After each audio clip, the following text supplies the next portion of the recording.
आप लिखोगे इनका साहित्यिक परिचय। अगर जीवन परिचय पूछा जाए तो फिर आप इतना पूरा लिख के आना है आपको, ओके, समझना, ठीक है। तो यहाँ पर मैंने सोटा का बताया है कि यह art. Hello everyone, I am सुगम, वेलकम बैक। तो कैसे हो आप सब? आई होप आप सब अच्छे होंगे। स्वागत है आप सभी का आपके अपने एसपी स्टडी यूट्यूब चैनल पर। तो गाइस, आज हम आपके लिए लेके आए हैं एक नया पेपर हिंदी का, जो इस बार के बोर्ड एग्जाम में इसी तरह का आपका पेपर आएगा। सेम यही प्रश्न आपसे पूछे जाएंगे।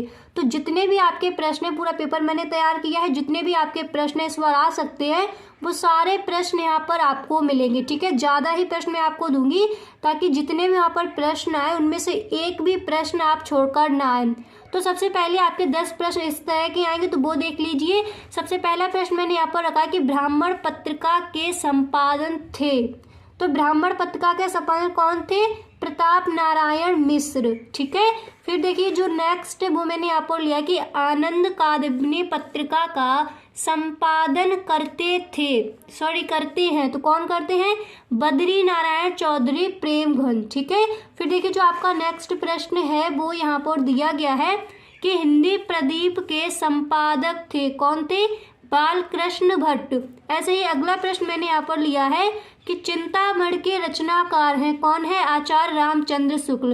गाइस, जितने भी आज मैं आपको रचनाएं बताऊंगी उतनी ही रचनाएं आपको याद कर लेनी, ठीक है। पहले ये बताऊंगी, थोड़ी और रचनाएं मैं आपको दूंगी, तो सिर्फ आपको उतना ही पढ़ना है, ओके। अब देखिए नेक्स्ट है कि चिंतामणि के रचनाकार हैं। कौन है? आचार्य रामचंद्र शुक्ल। अब देखिए जो नेक्स्ट प्रश्न है वो इस बार आ सकता है कि हिंदी का प्रथम नाटक है। क्या है? नहुस, ओके।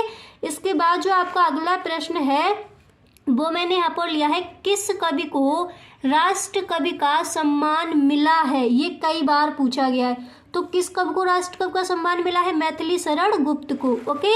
अब देखिए जो आपका अगला प्रश्न है वो यहाँ पर दिया गया है कि अगे ने तार सप्तक का प्रकाशन किया। अथवा आपसे इस तरह से पूछ लिया जा सकता है कि तार सप्तक का प्रकाशन हुआ तो कब हुआ? आपको सन याद कर लेनी है, सन 1943 में, ठीक है। इसके बाद जो आपका नेक्स्ट प्रश्न है वो यहाँ पर दिया गया है कि कवि बचन सुधा नामक पत्रिका के संपादक है। तो कौन है? भारतेंदु हरिश्चंद्र, ठीक है। इसके बाद जो अगला प्रश्न आपका है कि रीत काल का दूसरा नाम है। तो रीत काल का दूसरा नाम है श्रृंगार काल, ओके। अब देखिए जो आपका नेक्स्ट है वो भी मैंने यहाँ पर रखा है, ये मैं आपको बता चुकी हूँ। ब्राह्मण पत्रिका के संपादक कौन थे? प्रताप नारायण मिश्र। अब देखिए जो नेक्स्ट प्रश्न है इस बार आ सकता है, यानी जितनी भी रचनाएं आपकी आ सकती हैं, जितनी भी रचनाएं आपकी इंपॉर्टेंट है, जो भी इस बार के लिए इंपॉर्टेंट है, जीवन परिचय कौन सा आएगा और व्याख्या आपकी कौन से चैप्टर से आ सकती है, सारी बातें आपको इस वीडियो में हम बताने वाले हैं, ठीक है। पूरा पेपर आपको दिखाएंगे कि किस तरह का इस बार आपका पेपर आएगा, तो आप वीडियो में एंड तक बने रहें। अब देखिए नेक्स्ट प्रश्न है कि संयोगिता स्वयंवर नाटक के लेखक हैं। कौन है? श्रीनिवास दास, ठीक है।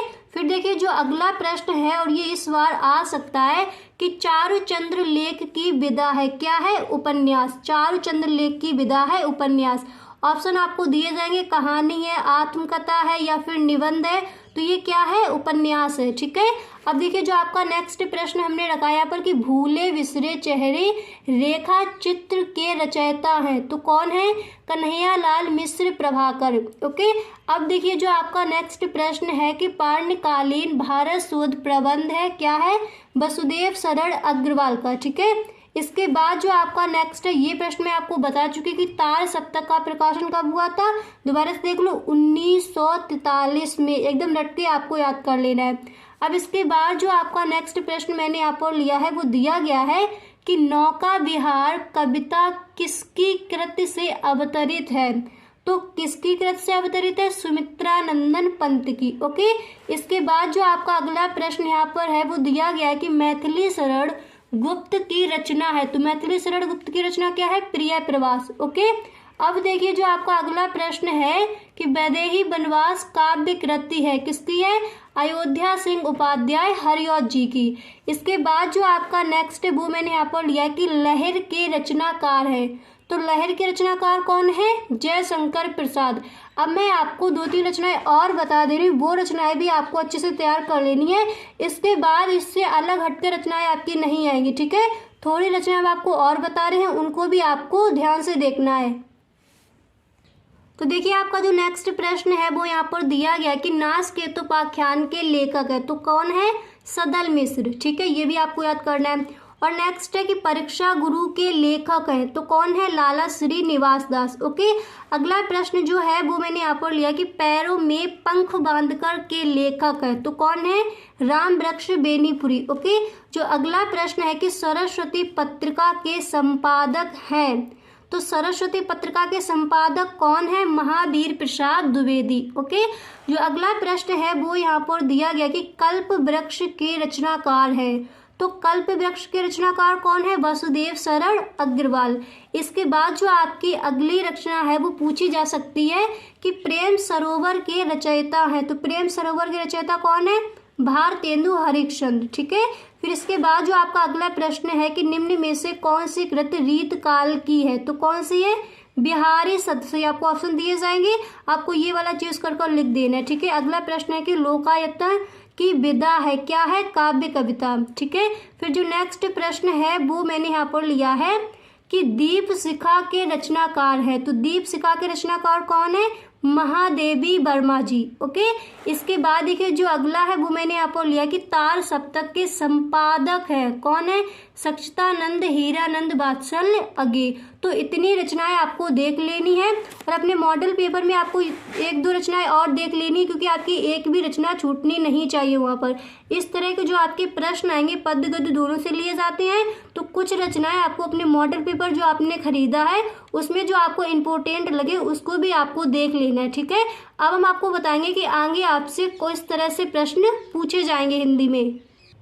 अब देखिए जो आपका अगला प्रश्न है वो आएगा कि दिए गए गद्यांश पर आधारित निम्नलिखित प्रश्नों के उत्तर दीजिए। तो आपको एक गद्यांश दिया जाएगा और उसमें से आपको प्रश्न दिए जाएंगे।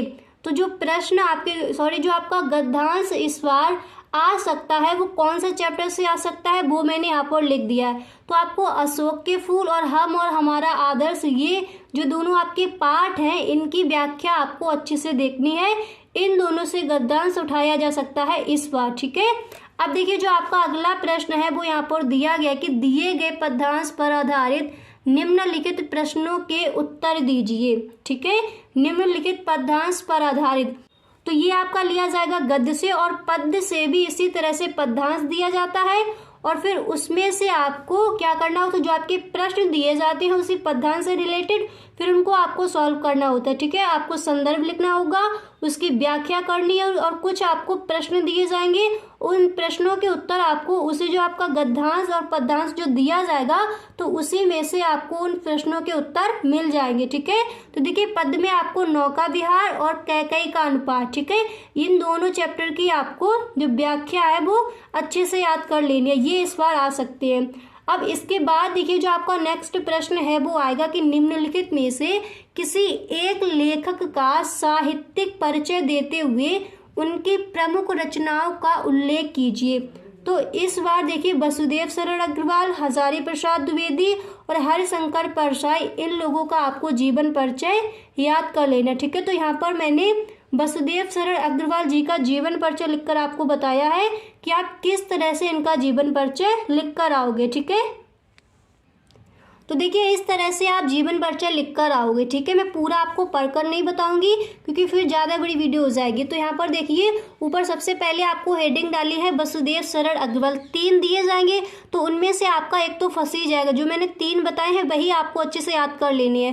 तो देखिए अगर आप वसुदेव शरण अग्रवाल जी का लिखते हो तो पहले आप हेडिंग डालोगे वसुदेव शरण अग्रवाल, और फिर अगर इनका जीवन परिचय आया है तो फिर आप इस तरह से हेडिंग डालोगे जीवन परिचय, और जिस तरह से मैंने ये लिखा है इसी तरह से आपको लिखना है। देखिए मैंने लिखा है कि डॉक्टर वसुदेव शरण अग्रवाल सन 1904 ईस्वी में मेरठ जनपद के खेड़ा ग्राम में हुआ था इनका जन्म। ठीक है, तो जो मैंने सन लिखी है उसके नीचे आपको लाइन कर देनी है, और जब आप इनके गांव का नाम लिखोगे तो उसके नीचे भी आपको लाइन कर देनी है। यानी जो आपके मेन पॉइंट है वो आपको इस तरह से वहाँ रिप्रेजेंट करनी है कि टीचर को वो एकदम दिख जाए। ठीक है, तो इस तरह से आप अपना जीवन परिचय लिख कर आओगे। फिर देखिए मैंने इस तरह से लिखा है, और जिनकी मृत्यु हुई थी उसकी भी सन मैंने ब्लैक स्केच की हेल्प से लिखी है यहाँ पर, ठीक है। आप भी इसी तरह से लिख कर आओगे।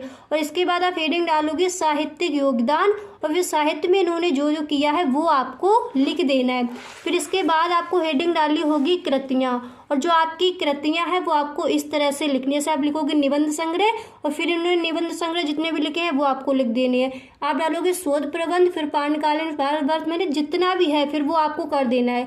और इसके बाद आप एंड में क्या करोगे कि साहित्य में स्थान, तो साहित्य में स्थान में आपको ये 4-5 लाइनें लिख देनी है। समझ आ गया? तो इस तरह से आपको जीवन परिचय देना। अगर आपसे पूछा जाए कि जीवन परिचय दीजिए, तब आप इस तरह से लिखोगे।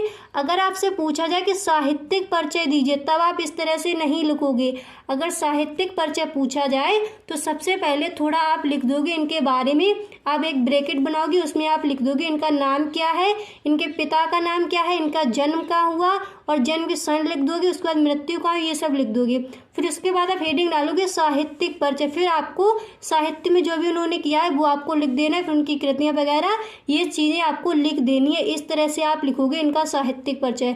अगर जीवन परिचय पूछा जाए तो फिर आप इतना पूरा लिख के आना है आपको। ओके, समझ आ गया? तो इस तरह से आप जीवन परिचय लिखोगे। ओके, अब देखिए जो आपका नेक्स्ट प्रश्न है वो आएगा। देखिए मैंने यहाँ पर आपको बता दिया कि वसुदेव सरल अग्रवाल जी का जीवन परिचय आप किस तरह से लिखोगे। अगर आचार्य हजारी प्रसाद द्विवेदी का आता है तब भी आपको उसी तरह से लिखना है, ठीक है। अब देखिए जो आपका नेक्स्ट प्रश्न है वो पूछा जाएगा कि निम्नलिखित में से किसी एक कवि का साहित्यिक परिचय देते हुए उनकी प्रमुख कृतियों पर प्रकाश डालिए, ठीक है। तो देखिए पद्य में आपको रामधारी सिंह दिनकर, महादेवी वर्मा और मैथिली शरण गुप्त जी का जीवन परिचय याद कर लेना है। 3 आपको आएंगे तो एक इनमें से आपका फंस जाएगा इस बार के बोर्ड एग्जाम के लिए, ठीक है। इसके बाद आपका जो प्रश्न आएगा, देखिए इसके बाद आपसे प्रश्न पूछा जाएगा कि बहादुर अथवा लाठी कहानी के उद्देश्य पर प्रकाश डालिए। तो आपको क्या करना है, एक कहानी याद कर लेनी है। कोई सी भी आप ये कहानी याद कर लो, बहादुर वाली कर लो या फिर लाठी की, कोई सी भी आपको एक कहानी याद कर लेनी है। ओके, इसके बाद जो आपका नेक्स्ट प्रश्न है वो दिया जाएगा कि स्वपठित नाटक के आधार पर दिए गए प्रश्नों में से किसी एक का उत्तर दीजिए।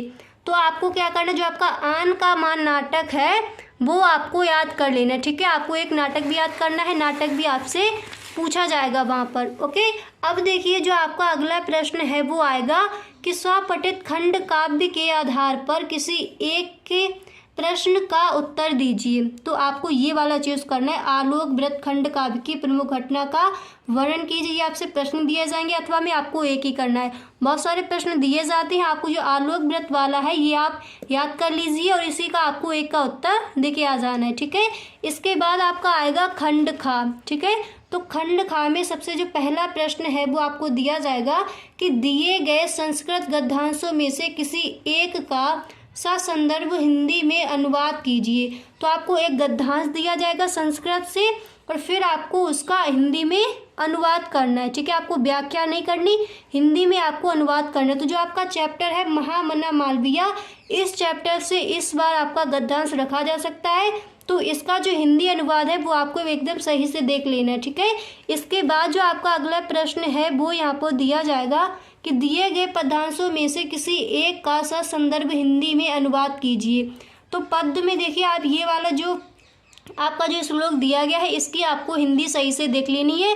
ये कई बार पूछा गया, मुझे ऐसा लगता है इस बार भी ये पूछा जा सकता है। ओके, इसके बाद जो आपका प्रश्न है वो पूछा जाएगा कि हास्य अथवा शांत रस की परिभाषा स्थायी भाव के साथ उदाहरण दीजिए। साथ में आपको उदाहरण भी लिखना है। तो देखिए आपको हास्य रस, शांत रस और आपको श्रृंगार रस की भी जो परिभाषा है वो आपको अच्छे से याद कर लेनी है। अगर आपको शांत रस की परिभाषा याद है तो आप हेडिंग डालोगे शांत रस। अगर आपको हास्य रस की याद है तो आपको हेडिंग डालनी है हास्य रस, ठीक है। तो यहाँ पर देखिए मैंने हास्य रस की जो डेफिनेशन है वो यहाँ पर दी है कि अपने अथवा पराये के परिधान, वचन अथवा क्रियाकलाप आदि से उत्पन्न हुआ हास्य नामक स्थायी भाव, विभाव, अनुभाव और संचारी भावों के संयोग से हास्य रस का रूप ग्रहण करता है। यानी हास्य रस जो होता है वो प्राप्त किया जाता है। और फिर इसके बाद आपको उदाहरण भी देना है, ठीक है।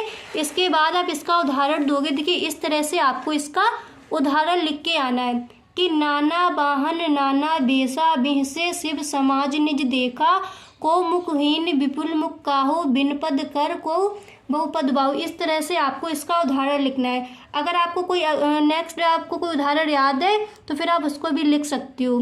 इसके बाद आपका जो प्रश्न है वो आएगा, तो यहाँ पर मैंने आपको बता दिया हास्य रस की परिभाषा। अगर आपको श्रृंगार रस की परिभाषा लिखनी है तो श्रृंगार रस की परिभाषा आप इस तरह से लिखोगे।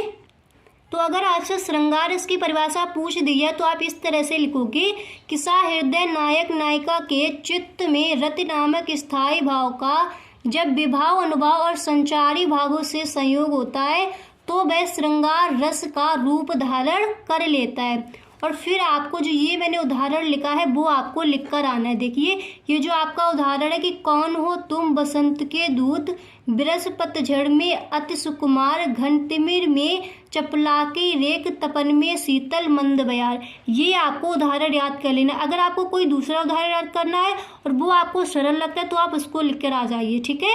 तो आपको क्या करना है, शांत रस की परिभाषा, श्रृंगार रस की परिभाषा ये आपको याद कर लेनी है, ओके। और हास्य रस की भी याद कर लेनी है, ओके।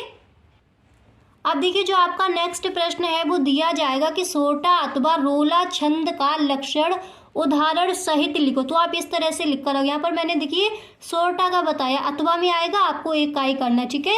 तो यहाँ पर मैंने सोटा का बताया है कि यह अर्ध सममात्रिक छंद है। इसके वो तृतीय चरण में 11-11 मात्राएं तथा द्वितीय एवं चतुर्थ चरण में 13-13 मात्राएं होती हैं।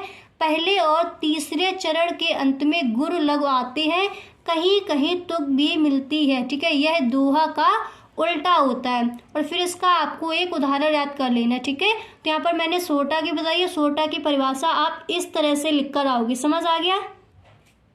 फिर देखिए इसके बाद आपका प्रश्न आएगा कि निम्नलिखित विषयों में से किसी एक विषय पर अपनी भाषा शैली में निबंध लिखिए। तो निबंध आपको इनके याद कर लेने जो मैंने यहाँ पर दिए हैं। पर्यावरण प्रदूषण, समस्या और समाधान, ये आपको याद करना है। विज्ञान वरदान या अभिशाप, ठीक है। भारत में बेरोजगारी की समस्या, मानव जीवन में वनों की उपयोगिता। तो ये आपको निबंध अच्छे से याद कर लेनी है। आपको इनमें से किसी एक पर निबंध लिख देना है, ठीक है। एक का ही लिखना है। तो फिर आप ये याद कर लीजिए एक आपका इनमें से फंस जाएगा। तो इस तरह से आपको अपना हिंदी का जो पेपर है एकदम आपको अपनी बेहतरीन तैयारी करने की, इस बार आप 90+ स्कोर कर जाओ।